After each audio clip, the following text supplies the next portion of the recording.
Halo, Assalamualaikum warahmatullahi wabarakatuh. Senang sekali hari ini saya, Ibu Vivi Despita, Guru IPA SMP Negeri 1 Stabat, kali ini bisa bertemu kembali kepada seluruh anak didik saya, khususnya di SMP Negeri 1 Stabat kelas 7. Anak-anakku, bagaimana kabar kamu, Nak? Ibu berharap keadaan kamu semua dalam keadaan sehat walafiat ya, Nak. Anak-anakku, hari ini kita akan melanjutkan pembelajaran kita yang selanjutnya, yaitu materi klasifikasi makhluk hidup. Materi ini adalah materi IPA kelas 7 yang diajarkan pada semester 1.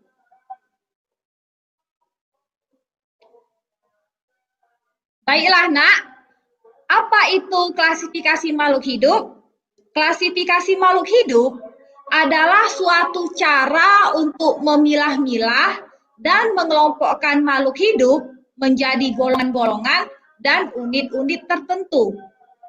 Dalam alam ini, begitu banyak sekali terdapat berbagai jenis makhluk hidup. Nah, untuk mempermudah mempelajarinya, maka kita harus dapat mengklasifikasikan mereka. Nah, selanjutnya, tujuan klasifikasi makhluk hidup itu apa sih?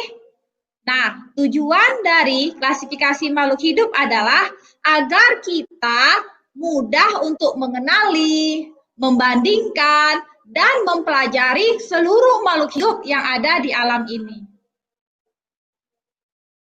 Sekarang, Ibu mau bertanya, kira-kira anak-anak Ibu di rumah semua sudah tahu atau belum apa-apa saja yang menjadi dasar klasifikasi makhluk hidup?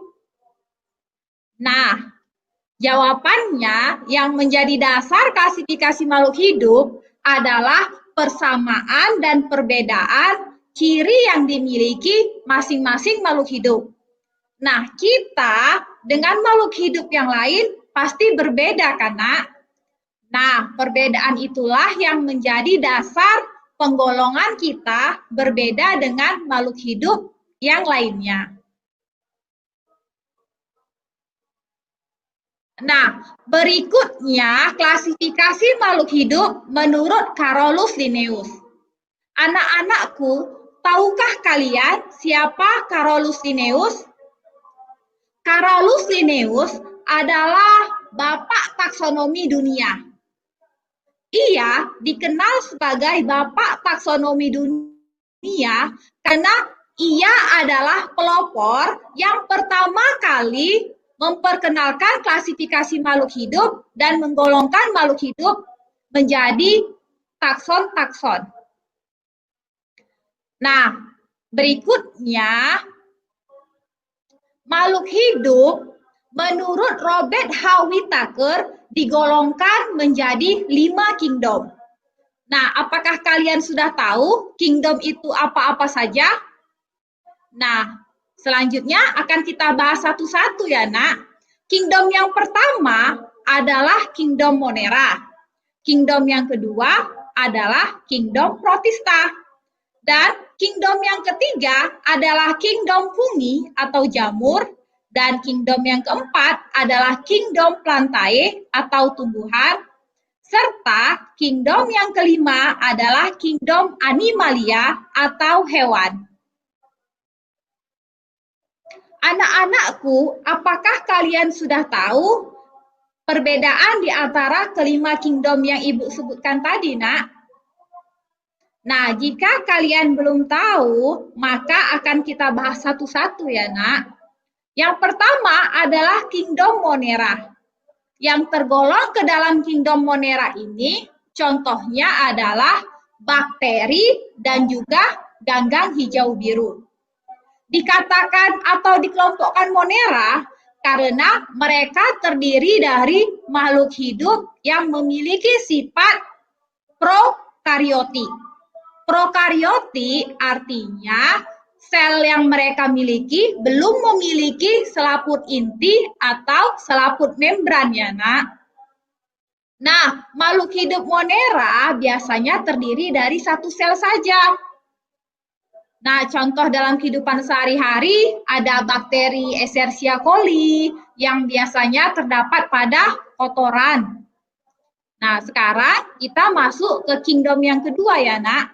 Kingdom yang kedua adalah Kingdom Protista.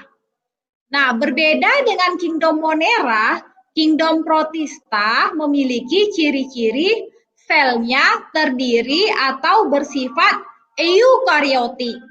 Sel eukarioti artinya adalah selnya sudah memiliki selaput inti atau membran inti. Nah, contoh dari protista adalah protozoa. Seperti itu ya, Nak.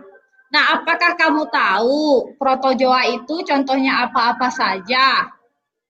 Jadi ada banyak sekali ya, Nak. Selain protozoa ada juga alga.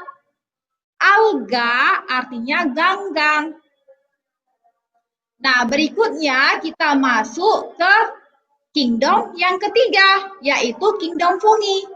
Kingdom fungi juga memiliki ciri selnya bersifat eukariotik, artinya sudah terdiri dari atau selnya sudah memiliki membran inti.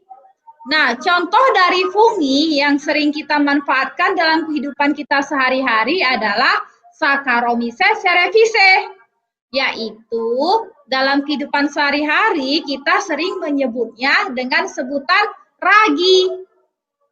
Nah, tahukah kamu kegunaan ragi untuk apa saja, Nak? Nah, biasanya kita sering menggunakan ragi pada saat kita membuat tape. Benar kan, Nak? Nah, selanjutnya kita akan masuk ke kingdom yang keempat, yaitu plantae atau tumbuhan. Nah, berbeda dari kingdom yang sebelumnya, plantae ini memiliki ciri khusus.